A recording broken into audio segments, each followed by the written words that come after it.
بسم اللہ الرحمن الرحیم. ایک دیا رخ نفاق کا نعرہ سلوات.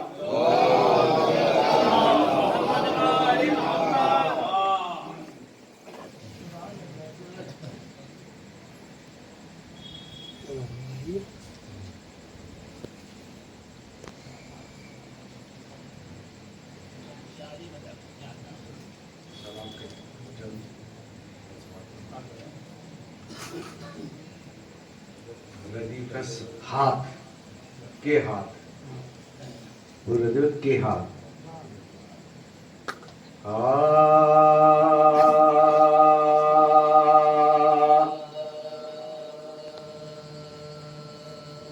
پہلے تھا دین کا علم شیر کردگار کے ہاتھ. پہلے تھا دین کا علم شیر کردگار کے ہاتھ. پہلے تھا دین کا علم شیر کردگار کے ہاتھ. کربلا میں اسے تھامے تھے علمدار کے ہاتھ. کربلا میں تھا یہ عباس علمدار کے ہاتھ. پہلے تھا دین کا علم شیر کردگار کے ہاتھ. ہے خدا کے بخدا حیدر کرار کے ہاتھ. ہے خدا کے بخدا حیدر کرار کے ہاتھ. پھر انہیں کیوں نہ کہوں احمد مختار کے ہاتھ. پہلے تھا دین کا علم شیر کردگار کے ہاتھ. اور جو بھی بدعتی کہے غازی کے علم کو اس کے، جو بھی بدعتی کہے غازی کے علم کو اس کے، خون سے رنگی ہے سمجھ لیجئے مکار کے ہاتھ. خون سے رنگی ہے نعرہ سلوات کے ہاتھ. پہلے تھا دین کا علم شیر کردگار. اور ایسے ویسوں کو نہیں زیب یہ دیتا پرچام.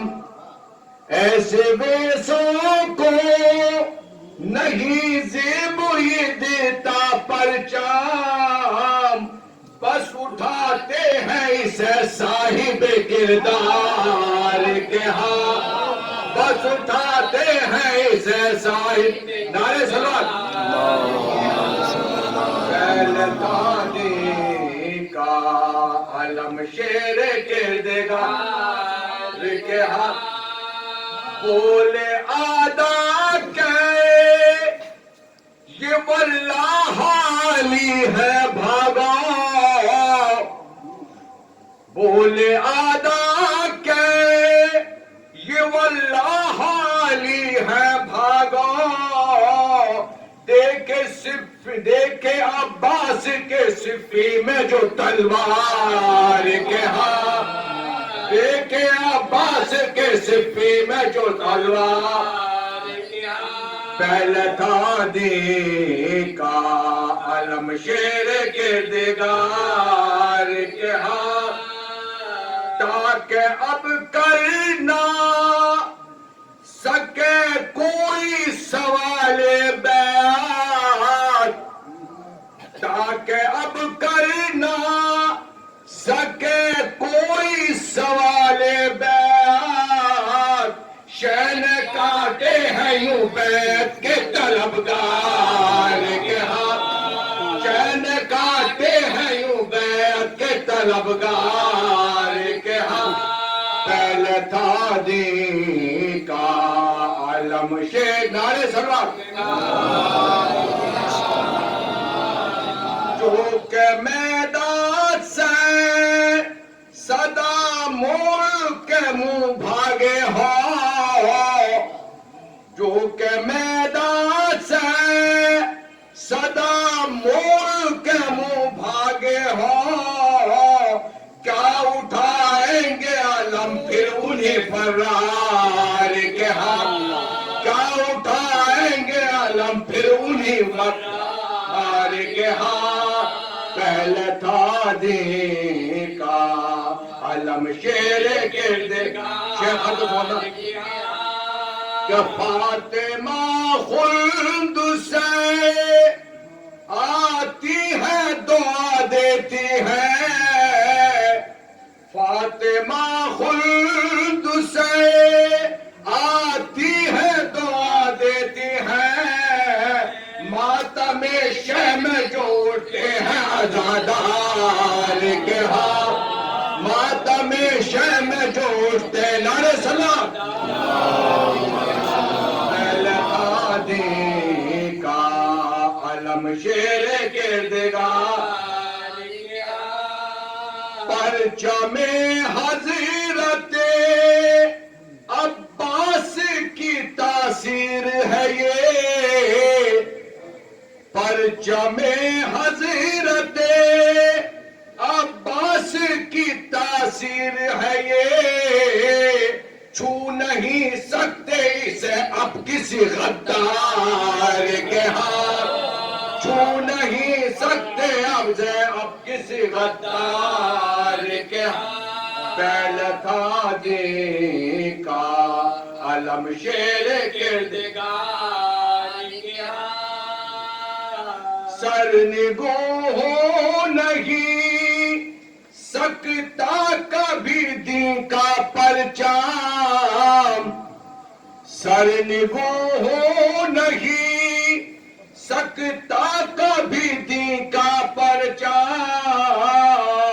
مل گئے ہیں اسے عباس علمدار کے ہاتھ مل گئے ہیں اسے عباس نعرے سلام پہلے دین کا علم شیر گردگار کے ہاتھ مار کے بیٹور عرضت کو کہا قاسم نے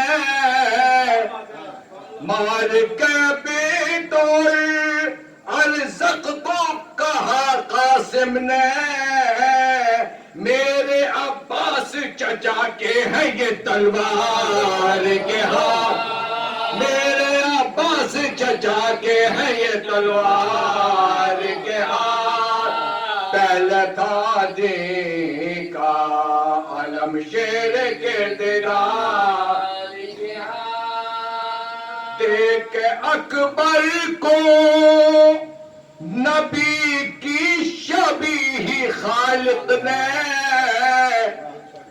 دیکھ اکبر کو نبی کی شبیہ خالق نے دیکھ اکبر کو نبی کی شبیہ خالق نے جنگ میں دیکھے ہیں یوں احمد مختار کے ہاتھ جنگ میں دیکھے ہیں یوں احمد مختار کے ہاتھ پہلے تھا دین کا علم شیر گردگار کے ہاتھ دے گئے لاکھوں کے ہاتھوں میں وہ دین کا پرچام دے گئے لاکھوں کے ہاتھوں میں وہ دین کا پرچام کٹ گئے تھے لب دریا جو علمدار کے ہاتھ پہلے تھا دین کا عالم شیر کے دگار کے ہاتھ ملیں گے وہ کفے افسوس رضا اب جن کے ملیں گے وہ کفے افسوس رضا اب جن کے اٹھے نہ ماتم شہ میں رہے بیکار کے ہاتھ اٹھے نہ ماتم شہ میں رہے بیکار کے ہاتھ پہلے تھا دین کا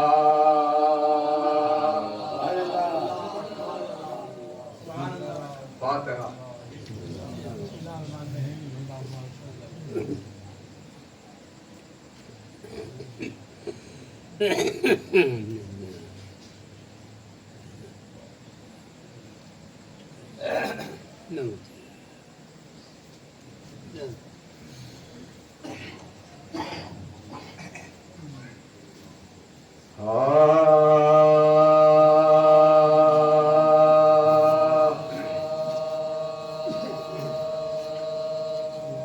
پہنچا دیار شام میں جب سر امام کا پہنچا دیار شام میں جب سر امام کا آراستہ تمام تھا بازار شام کا مجمع تھا راستے میں ہر ایک خاص و عام کا اور سربراہ کنبہ تھا خیر الانام کا اور سربراہ کنبہ تھا خیر الانام ارے قیدی تھے سب آتے ہوئے گرد و غبار میں اور تھا دہک رہا تنے عابد بخار میں اور تھا دہک رہا تنے عابد بخار میں تھا سب کے آگے آگے وہی گلے میں تھا پاؤں میں بیڑیا کھچ سکتے تھے نہ ہاتھ سے اونٹوں کے ریسوں ارے ایزاروں کو دیتے تھے زنجیر کے تک ہو گیا تھا خشک یہ امت کا جور تھا سارے تن میں تشنج کا دور تھا گویا کے سارے تن میں تشنج کا دور تھا سر ننگے دیکھ دیکھ کے ہنستے تھے بے ارے کہتا تھا کوئی ہے یہ کنبہ رسول کا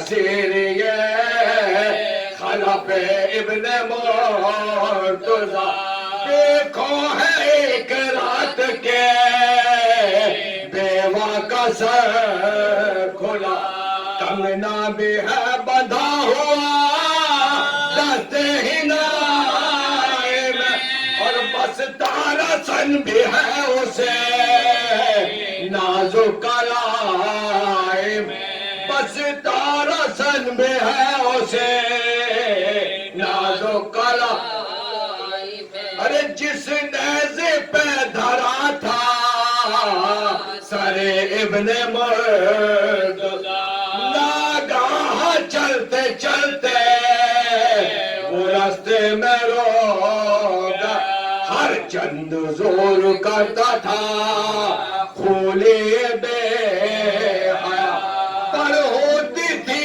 جگہ سے نہ جنبے شو سیزا بازو تھکے یہ زور گھٹا اہل شام کا ارے لیکن نہ ہو جگہ سے بڑھا سر امام کا لیکن نہ ہو جگہ سے بڑھا سر امام کا ارے تب لے کے تازیانہ بڑھا شمر بادیتے آیا جناب سید سجاد کے قریب بدعت وہ کے رہ گئے تھرا کے ساتھ سر اپنا پیٹنے لگے تب زینب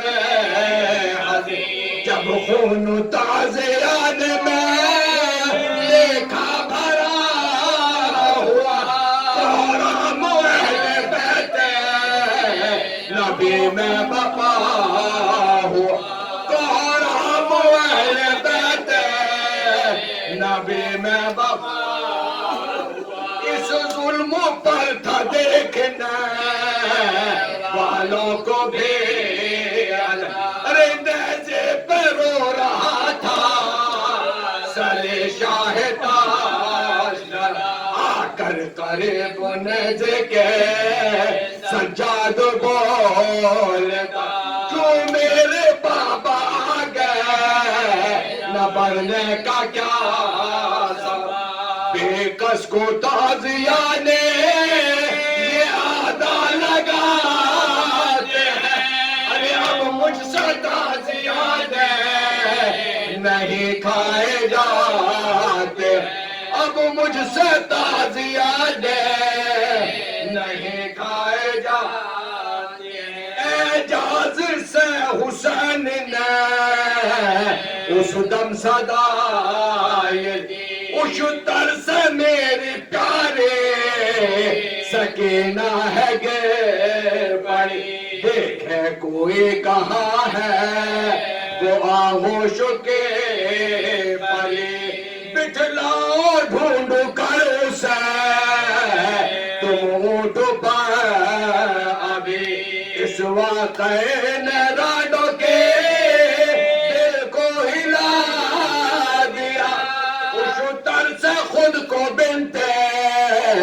نلی نے گرا دیا زینب نے اس گھڑی جو نظر کی ادھر دیکھا کہ ایک موسمہ بیٹھی ہے خاک پر کالا لباس جسم میں پہنے ہے سر ارے زانوں پہ بنت شاہ کا رکھے ہوئے حسن آنسو روا ہے آنکھوں سے اور لب پہ آہ ہے اس نیل کو مدار پہ ہر گم نگاہ شفقت سے بار بار یہ کہتے ہیں ملا اس کم سنی میں تیرے مصیبت کے میں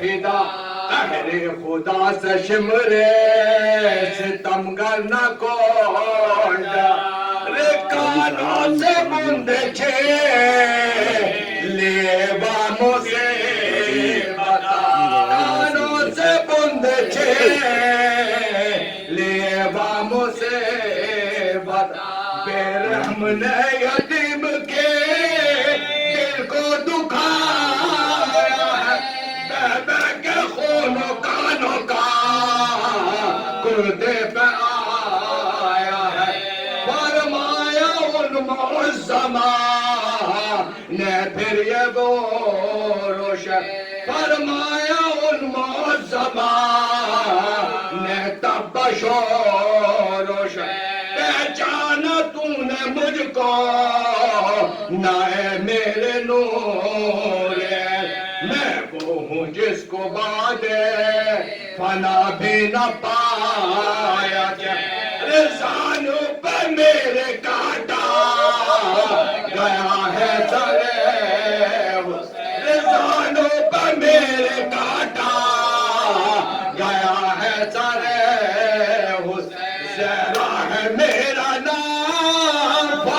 کے ستائے ہو ارے میدان کربلا سے تیرے ساتھ آئے میدان کربلا سے تیرے ساتھ آئے ارے گردن میں باہیں ڈال کے زینب نے یہ کہا اماں اٹھائے ظلم جو ہم نے پایا ہوگا لشکر ہمارے بھائی کا سب قتل ہوگا ارے یہاں تک کہ 6 مہینے کا بچہ نہیں بچا امڑی تھی فوج آپ کے ایک نورین پر لاکھوں کی یورشیں تھے تنہا حسین پر پہنچا دیار شام میں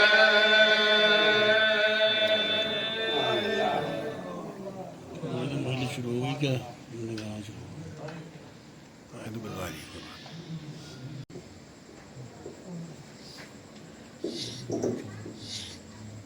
سلوات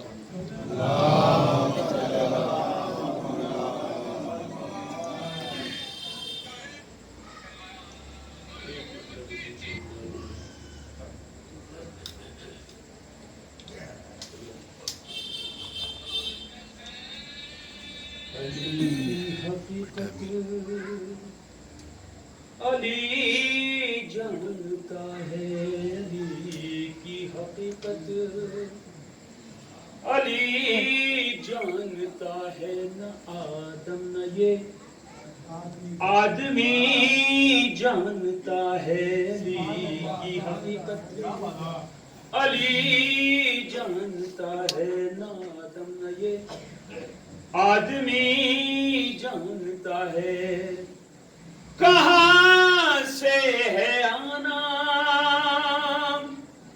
کہاں در بنے گا کہاں سے ہے آنا کہاں در بنے گا کہاں سے ہے آنا کہاں در بنے گا جو مالک ہے گھر کا وہی جانتا ہے آدم یہ آدمی جانتا ہے علی کی حقیقت علی جانتا ہے علی کی حقیقت علی جانتا ہے نہ آدم نہ یہ آدمی جانتا ہے اور یہ شیخ خاص رسول اللہ فرمائے لہو پاک کس کا ہے ناپاک کس کا لہو پاک کس کا ہے ناپاک کس کا لہو پاک کس کا ہے ناپاک کس کا یہ سب نعرے حیدری جانتا ہے علی جانتا ہے نہ آدم نہ یہ آدمی جانتا ہے علی کی حقیقت علی جانتا ہے صلوات علی کی حقیقت علی جانتا ہے نہ آدم نہ یہ آدمی جانتا ہے جی سے گزر کے جنا تک پہنچنا ہے جی سے گزر کے جنا تک پہنچنا ہے جی سے گزر کے جنا تک پہنچنا وہ رستہ فقط ماتمی جانتا ہے علی کی حقیقت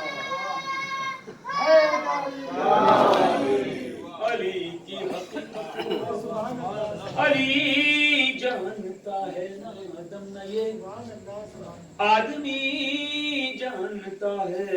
اور یہ شیخ کا تھوڑا سمجھا فرمائیں.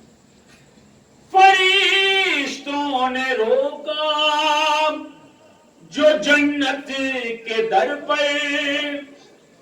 فرشتوں نے روکا جو جنت کے در پر. فرشتوں نے روکا جو جنت کے در پر. میں کہہ دوں گا مجھ کو علی جانتا ہے. نادم نہ یہ آدمی جانتا ہے علی کی حقیقت. علی جانتا ہے. صلوات پڑھو. علی کی حقیقت علی جانتا ہے. نادم نہ یہ آدمی جانتا ہے. جو کہتا ہے حیدر کہ دشمن پہ لعنت. جو کہتا ہے حیدر کہ دشمن پہ لعنت. جو کہتا ہے حیدر کہ دشمن پہ لعنت. خدا بس اسے متقی جانتا ہے. نادم نہ یہ آدمی جانتا ہے علی کی حقیقت. علی جانتا ہے.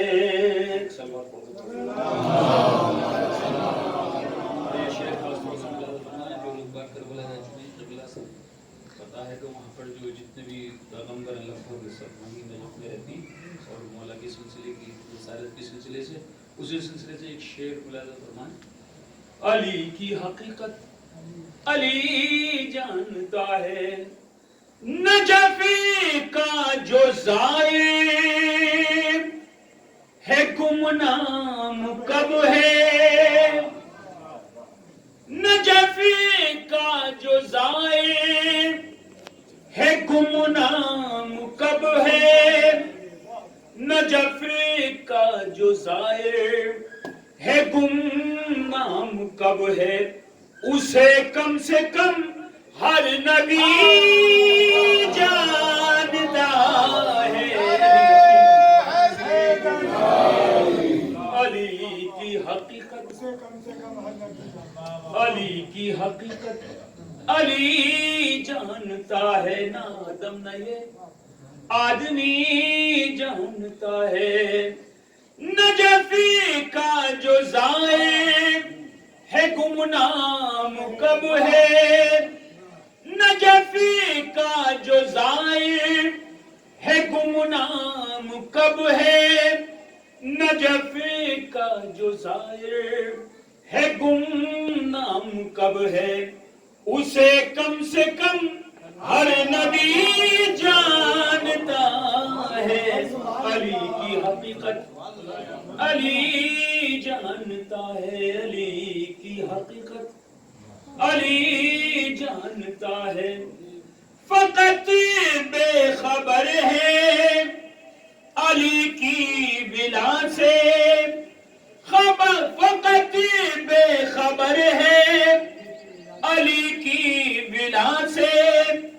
فقط بے خبر ہے علی کی بلا سے. نمازیں تو بس مولوی جانتا ہے. علی کی حقیقت علی جانتا ہے. نہ آدم نہ یہ آدمی جانتا ہے. صلوات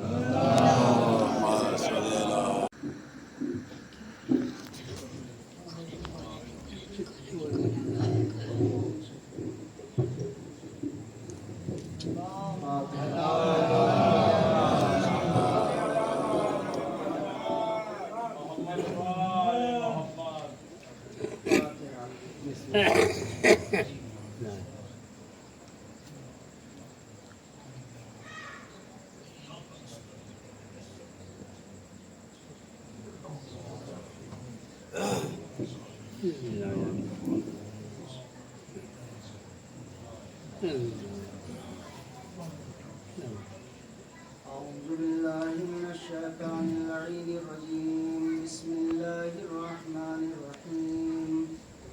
الحمد لله رب العالمين. الصلاة والسلام على أشرف الأنبياء والمرسلين خاتم النبيين شفيع المذنبين أنيس الغريبين راحة العاشقين حب الفقراء والغرباء والمساكين مولانا ومقتدانا وهادينا وناصرنا بالقاسم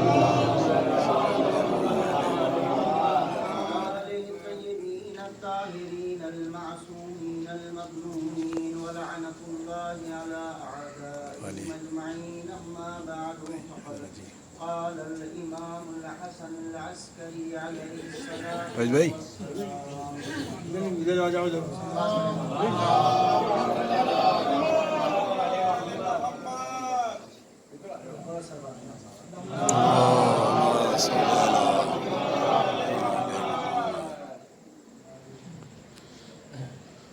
میں جتنی تاخیر کروں گا تو میرے لیے مجھے صبح بہت جلدی جانا ہوتا ہے آج کے دن. اور یوں بھی آپ سے کم بازپور سے مجھ سے زیادہ کیونکہ جتنے لوگ یہاں بیٹھے ہیں ان کی ایک ایک منٹ کا جواب مجھے دینا ہے. کیونکہ آپ تو ایک کہہ کے چھوٹ جائیں گے ہم نے مولانا صاحب کے حوالے کر دیا اپنا وقت. ابھی مولانا صاحب اسی لیے واقف ہوں انہم مسئولون. جو وہاں ہوگا نا یہ ساری عوام گزر جاتی ہے لیکن وہاں جو پکڑے جائیں گے یوم ندعو کل اناس بامامہم امام پکڑے جائیں گے وہاں. انہیں تو چھوڑ دو ان سے حساب کتاب لیا جائے گا. لہٰذا ہر منٹ کا جواب مجھے دینا ہے. لہٰذا آپ اس کی ذمہ داری میری انشاءاللہ جلدی سے سمیٹ دوں گا. ایک سوال پڑھیں گا.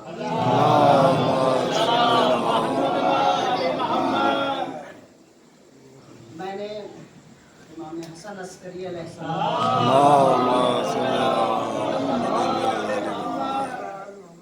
ایک حدیث کا سہارا لینے کی کوشش کی ہے اپنے گفتگو کے لیے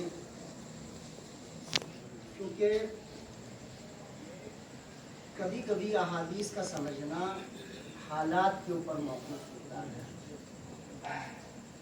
ہم یہ کرتے ہیں کہ ایک قول کسی معصوم کا سنا اس کو فوراً کرنے لگتے ہیں اور ہر دور اور ہر زمانے کے لیے اسی سے استناد کرنا شروع کر دیتے ہیں. احادیث اپنے زمان اور مکان کے اعتبار سے گویا ہوتی ہیں اور اسی اعتبار سے امام حسن عسکری علیہ السلام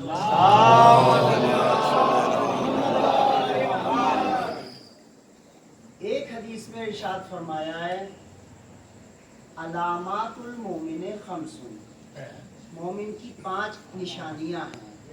لیکن یہ نشانیاں آپ اس کا مطلب یہ نہیں سوچیے گا کہ یہ وہ والی نشانیاں ہیں. یعنی وہ دور امام حسن عسکری علیہ السلام کا دور اس میں مومنین کو پہچاننے کے لیے جو یہ 5 علامتیں بیان کی جا رہی تھیں اس زمانے کے اعتبار سے شاید میرا استنباط ایسا ہو ممکن ہے لیکن میں نے جو درک کیا ہے تو امام حسن عسکری علیہ السلام اس زمانے میں ان 5 کی طرف زیادہ زور دینا چاہتے ہیں تاکہ مومنین ان 5 چیزوں سے پہچانے جا سکیں اور مومن ہونے کی علامت واضح ہو سکے. دور بدلتا ہے. کبھی کوئی دور ہوتا ہے کہ جہاں ہمیں ماتم پر زور دینا ہوتا ہے. دور بدلتا ہے. کبھی دور ہوتا ہے ہمیں نعرہ حیدری پر زور دینا ہوتا ہے. دور ہوتا ہے جہاں کبھی یہ حقیقتیں واضح کرنا ہوتی ہیں کہ ہمارے عقائد سب سے زیادہ مضبوط ہیں. دور ہوتا ہے. وقت ہوتا ہے. یہ معصوم امام زیادہ بہتر سمجھتا ہے کہ اب کس دور میں کس کی ضرورت ہے. جب معصوم امام نہ ہو تو فقیہ وقت سمجھتا ہے کہ اب کس کی کیا ضرورت ہے. لہذا ہم یتیمان مذہب و ملت تو نہیں ہے کہ ہمارے سر پہ کسی کا سایہ نہیں ہے. جب امام گئے تھے تو ہمارا ہاتھ تھما گئے تھے, کسی ذمہ دار ہاتھ میں دے گئے تھے کہ دیکھو تم گھبرانا نہیں, ہم پردے میں جا رہے ہیں تو ہمارے نیابت کرنے والے ہیں, یہ ذمہ دار ہے, یہ ہمارے اقوال کی, یہ ہمارے ان ارشادات کی تشریح کر کے بتائیں گے اور تمہیں نجات دیں گے. یہ سمجھتے ہیں کہ کب فتویٰ دے کر کسی کمپنی کو تمباکو پر فتویٰ لگا کے ہمیں مقید کرنا ہے. یہ سمجھتے ہیں کہ کب ہاتھ کٹا کے کربلا جانا ہے. صلوات پڑھیں بابا.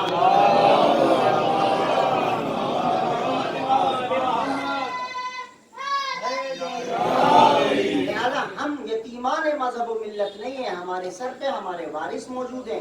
ہم اب ہر مسئلہ, ہر ایک وہ بات کہ جو ہمارے سماج میں رائج ہے اسے پہچاننا ہے کہ آیا اس دور کی ضرورت ہے یا نہیں. اللہ نے ہمیں 15 سال کی عمر دی ہے. لڑکے, چونکہ یہاں خطاب میرا لڑکوں سے ہے, یہاں ہمارے مذکر افراد جو بیٹھے ہیں ان سے خطاب ہے, ورنہ یہ بھی ایک مرحلہ ہے, ہم اپنے آپ کو بہت سمجھتے ہیں. یاد رکھیے اللہ نے ہر حکم شریعت کو جو نافذ کیا ہے وہ عقل کی بنیاد پر نافذ کیا ہے. پاگلوں اور دیوانوں پر نماز واجب نہیں رکھی ہے, پاگلوں اور دیوانوں پہ روزہ واجب نہیں رکھا ہے, عقل کی بنیاد پر. آپ اصول کافی کے باب کو اٹھا کر دیکھ لیجئے, کتاب العقل والجہل وہاں ہے, جہل کے مقابلے میں عقل کو رکھا, اور جتنی روایات ہیں اس میں کہا بیکا مصیبو, میں عقل کے ذریعے ہی ثواب دوں گا, عقل کے ذریعے ہی عذاب دوں گا. عقل کو معیار قرار دیا ہے, یعنی اللہ نے اپنی اطاعت کا معیار عقل کو قرار دیا ہے. اس کا مطلب جو اپنے آپ کو جتنا بڑا عقل مند سمجھتا ہے اتنا بڑا ذمہ دار تو سمجھے گا. خطابات الہیہ کہاں متوجہ ہوں گی؟ عاقلوں سے متوجہ ہوں گی. اب اگر آپ اپنے کو عقل مند سمجھتے ہیں تو حکم الہی نافذ ہوگا, بے وقوف سمجھتے ہیں تو حکم الہی نافذ نہیں ہوگا. صلوات پڑھیں بابا. اللہ نے کہا لڑکا 15 سال کا ہے تب تک اسے کوئی ٹچ مت کیجیے. نماز نہیں پڑھ رہا کوئی گناہ گار نہیں ہے, روزہ نہیں رکھ رہا کوئی گناہ گار نہیں, کوئی گناہ نہیں ہے. 15 سال اسے سمجھنے کے لیے ہیں, سوچنے کے لیے ہیں, غور کرنے کے لیے. ابھی اس سے پہلی مجلس میں جو آپ نے سنا 15 سال عقیدہ بنانے کے لیے ہے. یہ 15 سال کی عمر ہے عقیدہ بنانے کے لیے کہ آپ کا عقیدہ مضبوط ہو جائے. جب آپ کا عقیدہ مضبوط ہو جائے گا اب ہے فروع دین کی منزل, اب ہے اس کے آگے عمل کی منزل. اب آئی ہے نماز, اب آیا ہے روزہ, اب آئے ہیں تک. لیکن محبت علی کے لیے یہ پہلے ہی کہہ دیا کہ ماں کی آغوش سے شروع ہوتی ہے, پہلے ماں کو صاحب کردار ہونا چاہیے. صلوات پڑھیں بابا.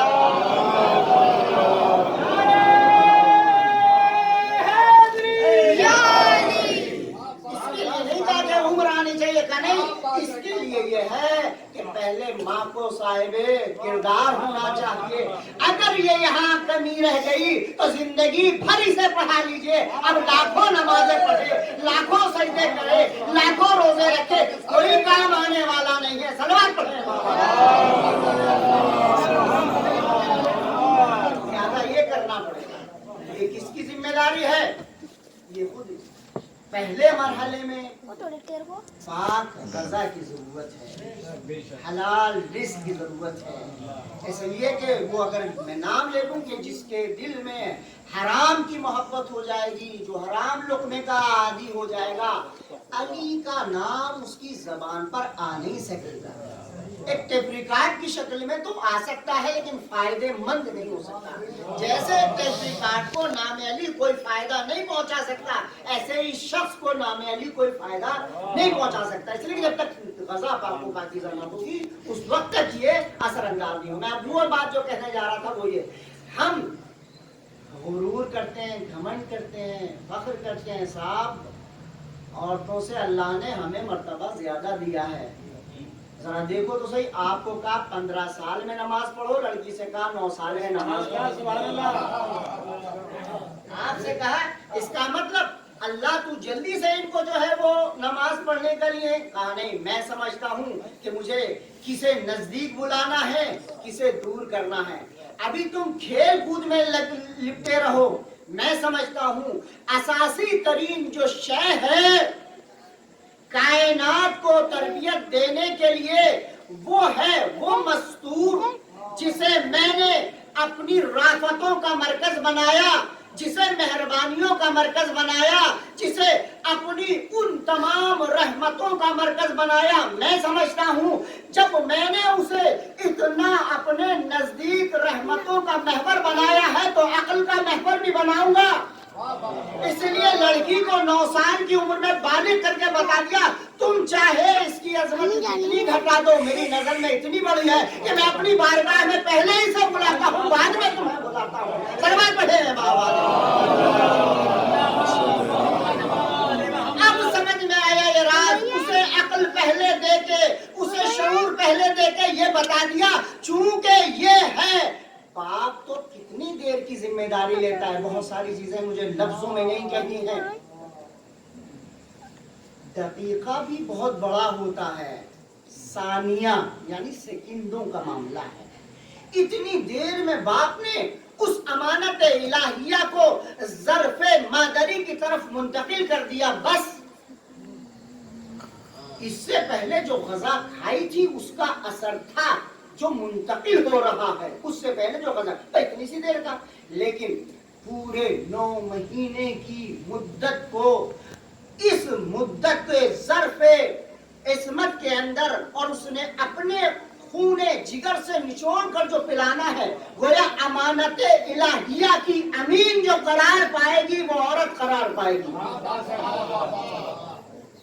امانت الہیہ کی امین عورت قرار پائے گی۔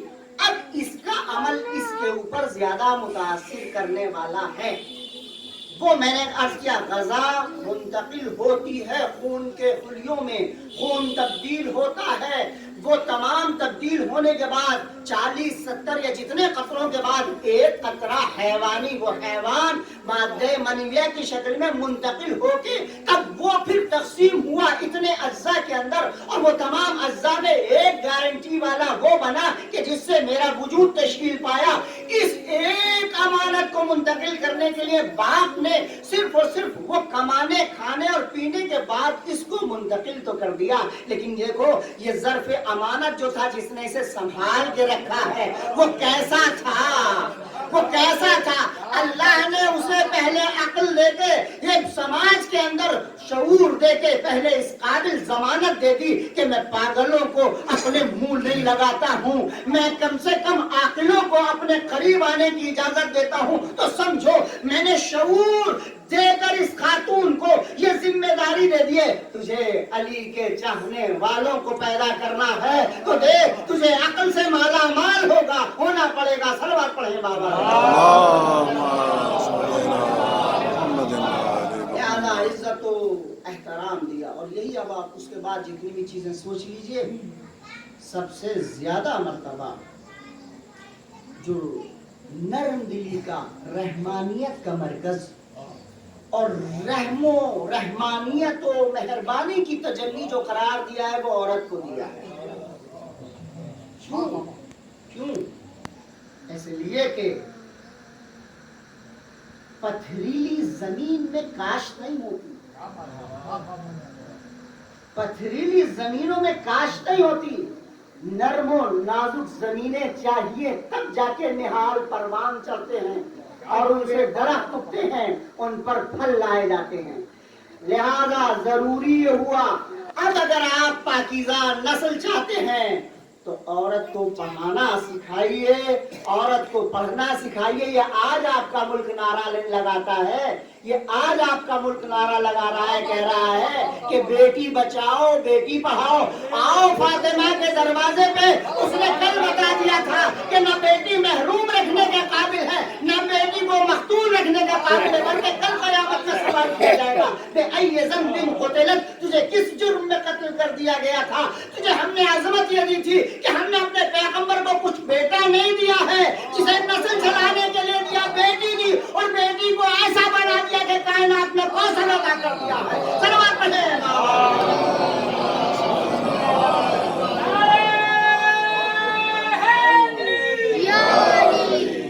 کوثر بنایا ہے اسے، کوثر خیر کثیر، کوثر کے جو معنی کر لیجئے،